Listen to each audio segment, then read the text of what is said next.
Lubos na magtatamasa ng pag-ibig ng Diyos Ama ang sumunod sa anak niya.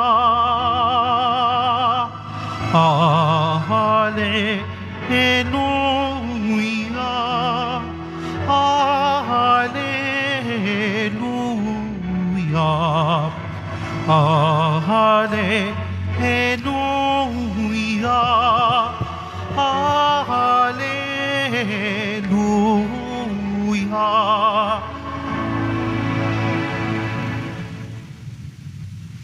Sumainyo ang Panginoon At sumaiyo rin. ang mabuting balita ng Panginoon ayon kay San Mateo. Papuri sa iyo, Panginoon. Noong panahong iyon, sinabi ni Jesus, sa aba ninyo mga iskriba at mga pariseo, mga mapagpaimbabaw, ang katulad ninyo'y mga libingang pinaputi, maganda sa labas, ngunit sa loob ay puno ng kabulukan at buto ng mga patay. Ganyan kayo. Sa paningin ng tao'y mabubuti kayo, ngunit ang totoo, punong-puno kayo ng pagpapaimbabaw at kasamaan.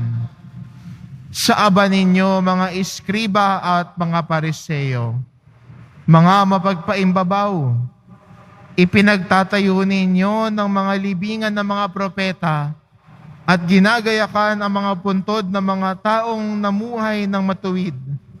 At sinasabi ninyo, kung kami sana'y nabuhay sa kapanahunan ng aming mga ninuno, hindi namin ipapapatay ang mga propeta. Sa sinasabi niyong yan, inaamin ninyong kayo'y mga anak na mga nagpapatay sa mga propeta. Sige, tapusin ninyo ang pinasimulan ng inyong mga ninuno. Ang mabuting balita ng Panginoon. Pinupuri ka namin, Panginoong Hesukristo. Maupo muna po ang lahat. Sa aba ninyo, mga propeta, sa aba ninyo, mga pariseo at iskriba, ito sinasabi ho ni Jesus. Bakit niya sinasabing sa aba ninyo? Maganda yung isang translation kawawa naman kayo.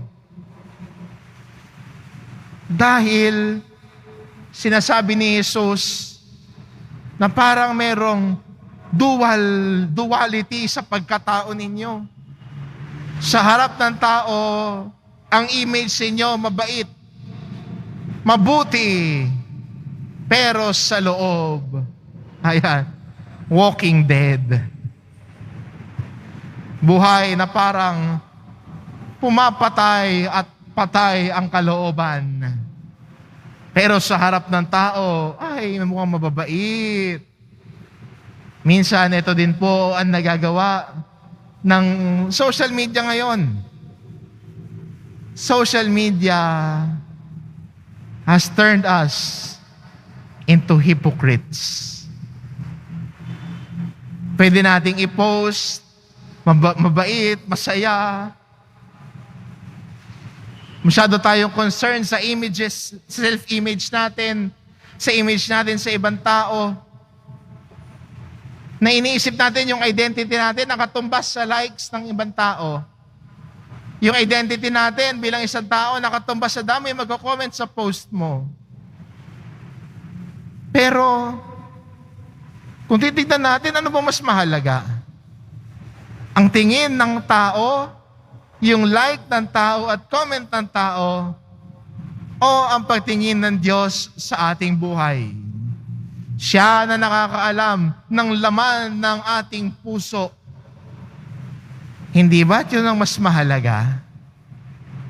Paano tinitignan ng Diyos ang ating buhay? Alam niya ang nasa puso at isipan natin. Kaya hindi ba pag umaharap tayo sa Diyos, alam niya, kilala niya tayo.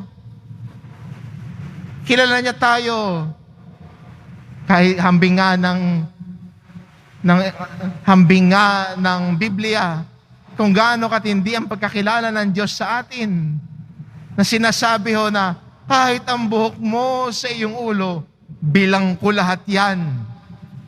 Bago ka pa hinubog sa sinapupunan ng iyong nanay, kilala na kita. Ganon tayo kakilala ng Diyos. Kaya pag umaharap tayo sa Diyos, wala tayong may tatago sa Kanya. Alam niya ang nasa puso at isipan natin. Kaya maganda rin po na pag umaharap tayo sa Diyos, maging totoo tayo sa Kanya. Maging totoo sa harap ng Diyos. Maging totoo sa ating panalangin. Wala tayong kailangang itago sa harap ng Diyos.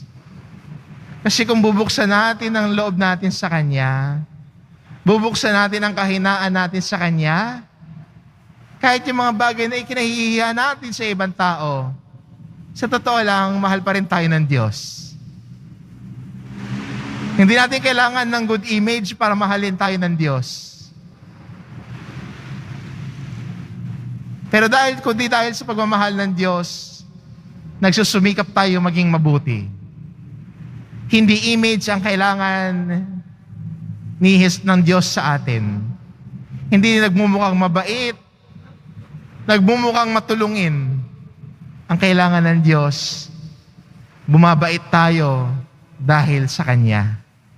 Dahil sa ating pagmamahal sa Kanya, hinuhubog natin ang ating buhay na buong pusong makasunod at makatugon sa Kanya. Kaya magandang paalala ito sa ating ebanghelyo, sa atin ng ebanghelyo ngayon. Ang pagiging totoo. Hindi nagbabalat kayo. Hindi masyadong concerned sa image. Pero mas mahalaga sa akin, how do I look in front of God? Diba? How do I look in front of God? At yan tanong yan, sa katotohanan ng iyong puso, ikaw lang ang makakasagot. How do I look in front of God? At siguro ito yung mas mahalaga at bigyan natin ng pansin. Hindi kung ano ang comment ng ibang tao sa atin. Hindi yung ating self-image o image na gusto nating i-project sa ibang tao. God knows our hearts. Kaya wala tayong dapat itago sa Diyos. Wala tayong dapat ikahiya sa Diyos. Ang nais ng Diyos, maging totoo tayo sa Kanya. At kung totoo tayo sa Kanya, mas buong puso tayong nakakatugon sa Kanya dahil nagiging totoo ang ating pagtugon sa Kanya, totoo ang pagbabago ng buhay natin, totoo ang ating pagsunod sa mahal na pong Jesus Nazareno, maging totoo sa harapan ng Diyos. Amen.